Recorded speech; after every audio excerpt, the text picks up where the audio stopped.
Vamos sextar falando sobre cinema? A gente recebe sempre às sextas aqui Luiz Zanin, jornalista cultural, crítico de cinema, está aqui com a gente mais uma semana. Tudo bom, Zanin? Como você está? Eu estou bem, tudo bom, Thalita. Preocupado com essa situação toda, mas vamos levando a vida. Exatamente, todos estamos e vamos seguir fazendo nosso papel, trazendo informação, análise Isso. sobre essa situação toda, é o que nos cabe aqui e buscando ajudar dessa forma. Mas vamos testar então falando um pouquinho sobre cultura, sobre cinema, sobre estreia, sobre streamings. Vamos lá, o Zanin sempre traz essa pauta completa aqui pra gente, e sempre muito bacana, né? Deixa eu ver com o que a gente abre hoje. A gente tem uma estreia de... Tá aqui, filme estreia da semana. Diálogos com Ruth de Souza, grande atriz brasileira que agora tem, então, esse documentário dedicado à vida e à arte. Fala pra gente, conta pra gente. É a grande estreia da semana, né? Eu achei a estreia mais importante da semana. É um documentário que é dirigido pela Juliana Vicente e põe o foco nessa grande atriz brasileira, né, que foi a Ruth de Souza, que nos deixou já faz alguns anos, se não me engano foi em 2017 que ela faleceu com 98 anos de idade. Ela teve uma vida muito extensa e muito rica artisticamente, né? E estava, assim, na velhice um pouquinho esquecida, como acontece com muita frequência no Brasil, não apenas no Brasil, né, mas pessoas que tiveram muita evidência e, ao se retirarem, elas passam assim para um segundo plano, ficam fora das câmeras, fora das objetivas, né, das luzes da ribalta, e de vez em quando têm a sorte de serem redescobertas. É o que aconteceu com a Ruth, né? A Juliana se interessou por ela, foi visitá-la, fez várias entrevistas com ela ao longo de muito tempo, né? E consegue, nesse documentário, que é muito sensível, trazer toda a riqueza da Ruth de Souza para as artes brasileiras. A Ruth teve uma grande atuação, Thalita, nos três âmbitos, vamos dizer assim, de atuação de uma possíveis para uma atriz, né? Ela fez muita televisão, ela fez muito teatro e fez muito cinema, né? E foi amplamente bem sucedida em todas essas áreas, né? Ela deixou marca, para falar mais especificamente do cinema, que é mais a minha área, mais a minha praia mesmo. Ela deixou a marca num filme fundamental chamado Assalto ao Trem Pagador, do Roberto Farias, né? Era uma personagem maravilhosa nesse filme, né? Mais recentemente ela teve em Filhas do Vento, né? Que é um filme que, inclusive, foi premiado no Festival de Gramado, né? Ela teve, assim, eu acho que em mais de talvez uns de 20 a 30 filmes, e fez muito teatro, numa fase importante do teatro, né? Ela participou do Teatro Experimental do Negro, com Abdias Nascimento, né? Que foi um marco na questão da afirmação artística dos negros brasileiros, né?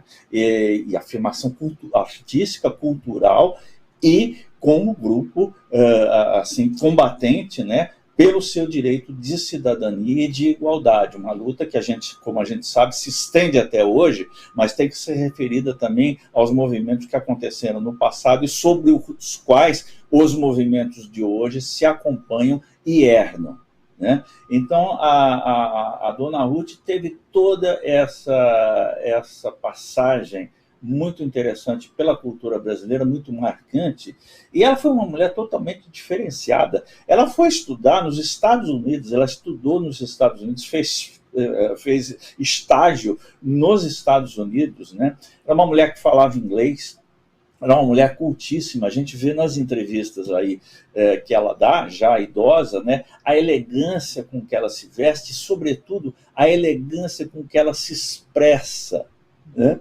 É uma coisa assim muito cativante a gente ter um pouco do universo da vida da Ruth de Souza através desse documentário, que é um documentário muito sensível. Ele se baseia, como eu disse, em várias entrevistas que a diretora fez com ela, né, conversando com ela, em material de arquivo, que também é abundante, porque ela foi uma mulher que teve essa atuação, como eu falei, em vários campos das artes brasileiras e que ficaram registrados, então podem ser usados sob a forma documental. E tem mais um detalhe: tem uma parte do filme que é encenada como se fossem assim entidades que remetem à ancestralidade dessa figura, né? A ancestralidade africana dessa figura, que são encenadas e que dão um tom diferente ao documentário, que escapa assim ao formato de um documentário mais tradicional e sem invenção. Na verdade, esse documentário traz também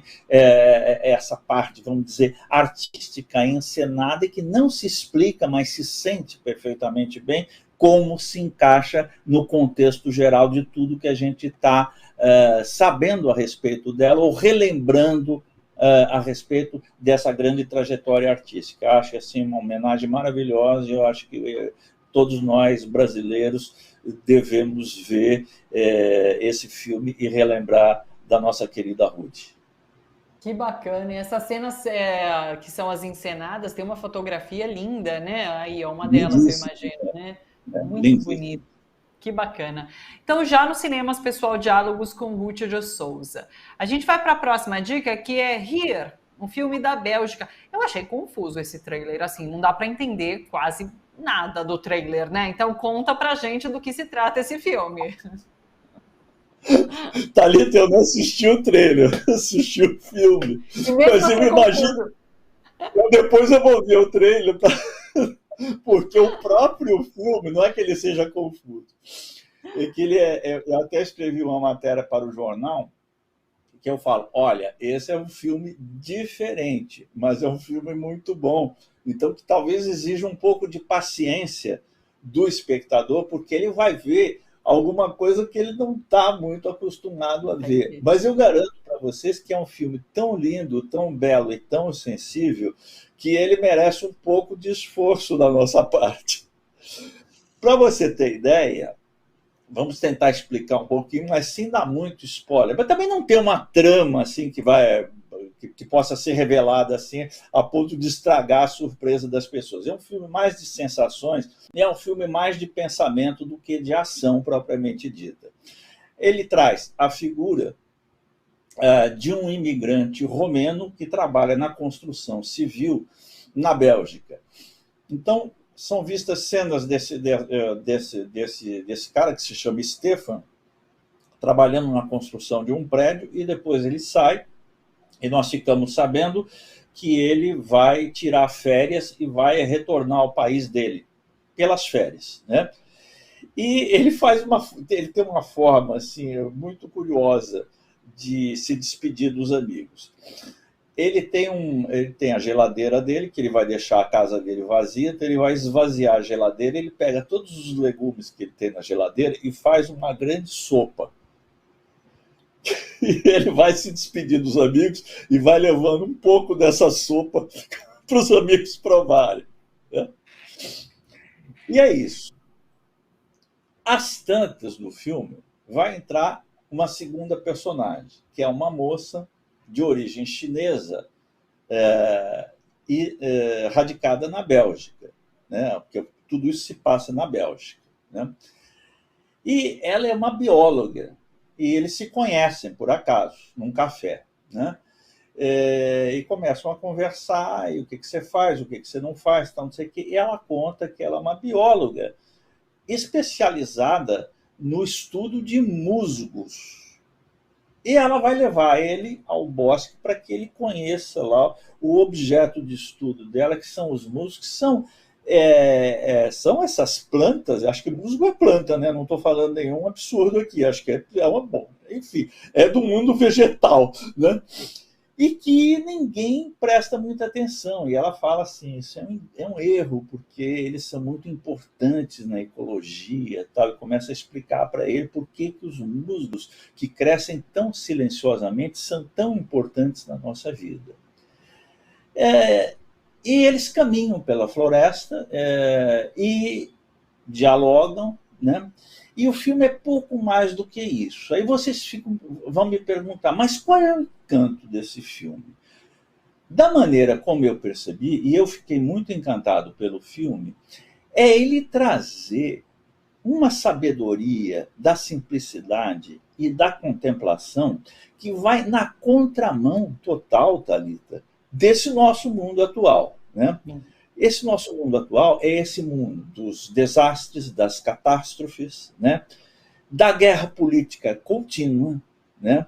Da competição pela vida, né? O neoliberalismo nos ensina que não existem seres sociais, existem apenas seres individuais e que estão sempre em competição. Então eu não posso me relacionar de forma cooperativa com o outro. Eu tenho que estar sempre numa relação de competir, porque se eu não derrotar o próximo vai me derrotar. Ou seja, a vida sob o neoliberalismo virou um inferno permanente sobre a Terra. Né? Porque nós não temos sossego, nós não podemos curtir a beleza, nós não podemos curtir a amizade, nós não podemos curtir o amor, porque tudo isso está fora da esfera que é destinada aos seres humanos, que é a luta pela vida, pela competição, para eu derrotar quem está do meu lado, para eu chegar na frente nessa competição. E eu acho que esse filme vai esteticamente, da maneira como ele é feito, como ele é filmado, lentamente, com atenção aos personagens, com atenção às pequenas coisas, esses musguinhos aí que estão aparecendo na tela, eles nos jogam num outro universo. E esse universo nos relembra de como é bobo e estúpido esse mundo em que a gente vive, como é estúpida essa proposta de um mundo em que eu não tenho irmãos, não tenho amigos, eu tenho competidores. Eu não tenho o gozo da vida, mas eu tenho a luta pela vida. Tudo é luta, tudo é briga, tudo é competição. E esse filme é uma obra de arte que nos mostra o reverso disso, o outro lado disso. Não seria um absurdo eu dizer para você que em filme tão bonito, tão despretensioso, sem qualquer mensagem mais explícita, né, se trata de um filme político nesse sentido. De nos mostrar, por contraste, que a vida pode e deve ser outra coisa. Que bacana, né? Você traz realmente as profundezas do que é o filme, porque não só assistindo o trailer, mas lendo a sinopse, eu fiquei perdida, porque é isso, uma pessoa imigrante que vai oferecer sopa aos amigos e encontra uma chinesa. Eu falei, meu Deus, do que se trata isso tudo? Mas que bacana, agora a gente entende assim essas profundezas e nos faz, como eu sempre digo, ter mais vontade de assistir ao filme. Diga. É aquele tipo de filme, Thalita, que você não precisa entrar com aquele desejo da compreensão imediata, mas afinal, qual é a história desse filme? Vamos dizer assim, que você está vendo uma cena da vida cotidiana e você está vendo aquela cena. Você está vendo duas pessoas que estão conversando, uma é bióloga, outra é um trabalhador da construção civil, eles podem conversar entre si e tal. E é um pedaço de vida desvinculado da vida como tal qual ela se nos apresenta nas sociedades contemporâneas. E eu acho que é todo o encanto do filme, e eu vou dizer assim, a minha experiência vendo esse filme foi a seguinte, ele me fez muito bem. Que me bacana. Fez bem é um se deixar levar, né? E daí no final das contas é isso, é ter esse sentimento bom. Legal, bacana. Tá nos cinemas também, Here, então, pessoal, aqui para vocês. Próximo, a gente tem agora Conduzindo Madeleine, que é um francês. Esse eu chorei já no trailer, né? Porque é desses filmes bem emotivos. Conta pra gente. Esse filme é um filme francês que é muito inspirado num filme que ficou famoso décadas atrás, chama Conduzindo Miss Daisy, que é com Morgan Freeman e a Jessica Tandy, que é uma velha senhora tal que não pode mais dirigir o carro dela, e então a família contrata um motorista e ela, a princípio, ela tem tudo contra o motorista, que é um homem negro, que é um homem de um outro extrato social, e eles acabam conversando e acabam se entendendo. Foi um filme que fez grande sucesso, ganhou Oscar e tudo mais. Esse filme é uma transposição dessa história para a realidade francesa, né? Nós temos a Madeleine, que é vivida pela atriz Line Renaud, né? E ela precisa de uma corrida de táxi, né? Porque ela vai sair da casa dela para ir para um lar de idosos, porque ela já tem 92 anos e ela não consegue se cuidar sozinha, e a família também não tem tempo, não pode cuidar. Ela vai então para esse lar de idosos. E ela contrata um táxi, uma corrida de táxi, com um motorista chamado Charles, que é interpretado pelo Danny Boone, que na verdade parece que é um cômico francês, né? Mas ele faz muito bem o papel dele aqui, que pouco tem de cômico.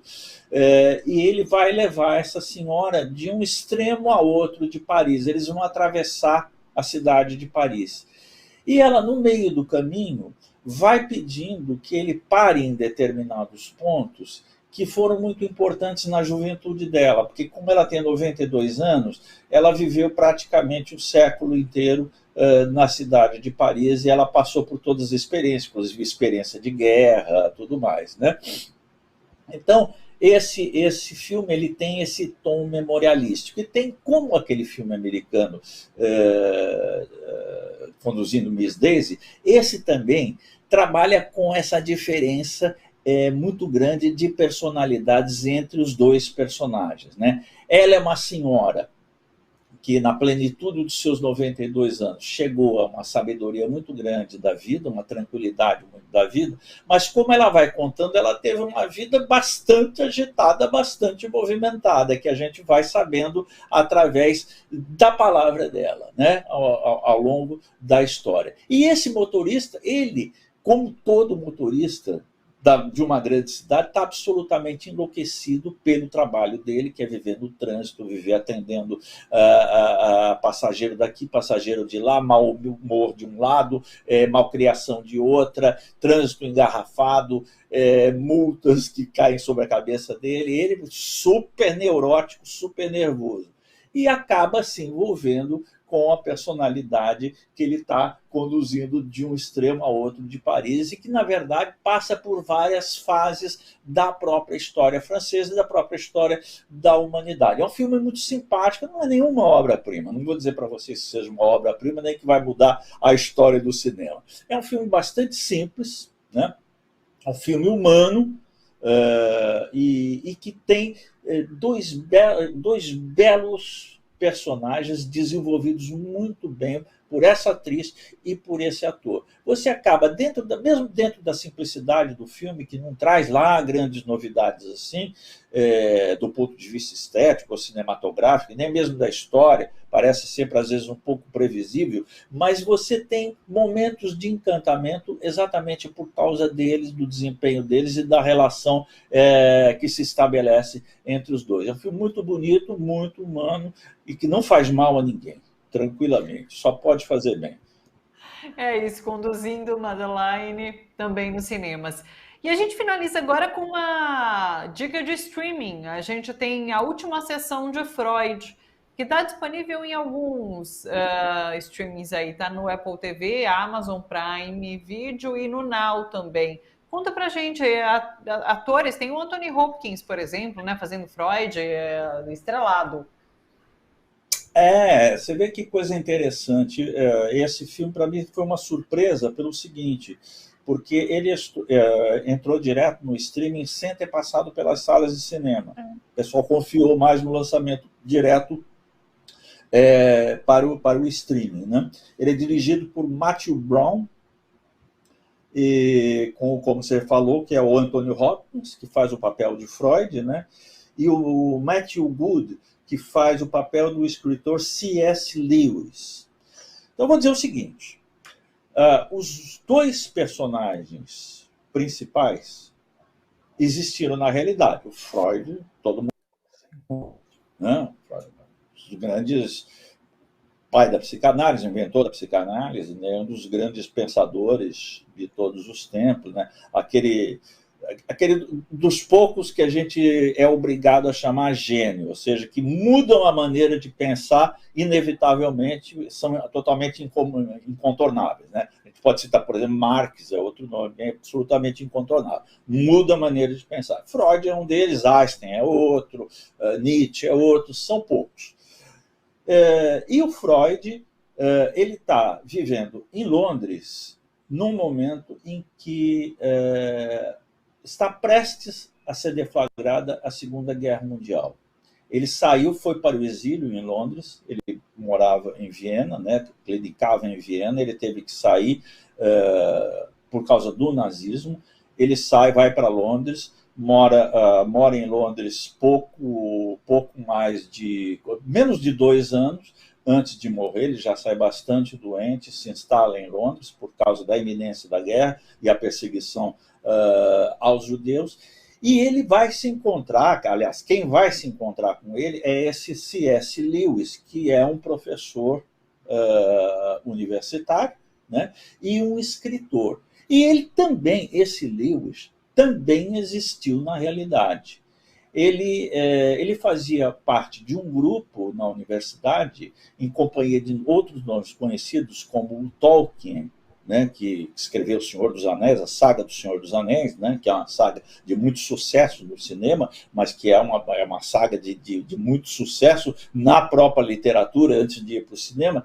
E esse Lewis foi um cara que escreveu também uma obra que foi para o cinema e também fez muito sucesso em Hollywood, que são os Contos de Nárnia, né? E eles vão se encontrar. Então, são 2 personagens reais, mas que parece que nunca se encontraram na vida. O encontro entre os dois é discutido. Há quem diga que sim, quem diga que não. Mas quem se incumbe de fazer os dois se encontrarem é um dramaturgo que escreve uma peça de teatro em que existe esse encontro entre o Freud e o Lewis. E essa peça de teatro foi até encenada aqui no Brasil, com a direção do Elias Andreato. Nós tivemos essa peça aqui no Brasil. Uma peça que também fez sucesso mundialmente e chegou até nós aqui.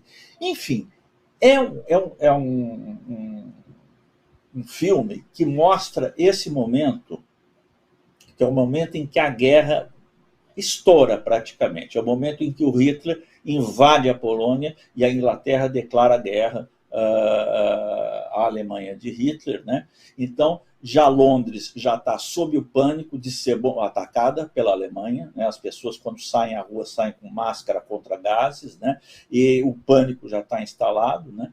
E esses 2 personagens se encontram no consultório de Freud já bastante doente, sofrendo de um câncer na boca, que acabou o matando, né? E vivendo na base da morfina, né? E os 2 discutem temas de profunda atualidade, principalmente naquele momento em que a guerra, o caos e a morte estão rondando a Europa e a vida deles por consequência, né? Eles debatem de pontos de vista opostos, porque o Freud é um materialista convicto, um homem da ciência e ateu convicto. E o Lewis é um homem que acredita profundamente em Deus, é um homem religioso que acredita profundamente na providência divina. E ambos estão pressionados por causa da guerra, naquele momento. O Freud, pela iminência da própria morte, ele sabe que ele não tem muito tempo de vida, né? E o Lewis, por um detalhe muito importante da vida dele, ele havia sido combatente, soldado, na Primeira Guerra Mundial, e ele voltou totalmente traumatizado. Ele sobreviveu, mas com traumas psíquicos muito violentos da Primeira Guerra Mundial. E o Freud nota isso, que ele é um homem que sofre desse tipo de neurose traumática que as pessoas adquirem quando submetidas à tensão de uma guerra, né? Então, todo esse enredo é o pano de fundo assim para uma discussão filosófica muito interessante e muito instigante entre esses dois homens de inteligência superior. Um deles um gênio, como eu falei, o outro um grande escritor, um homem cultíssimo, debatendo ideias filosóficas e a implicação dessas ideias religiosas e filosóficas no cotidiano de cada um deles e dos povos que estão em vias de serem envolvidos no sangrento combate da Segunda Guerra Mundial, que está estourando naquele exato momento em que se passa a peça. Eu adorei o filme. Dica para o seu final de semana, anota tudo aí, senão depois vem aqui no youtube.com/redetvt, que as dicas do Zanin estarão aqui e você pode anotar tudo para o seu final de semana. Com isso, um ótimo final de semana, Zanin. A gente volta a se encontrar, então, na sexta-feira. Beijo grande para você, muito obrigada. Beijo, até a semana.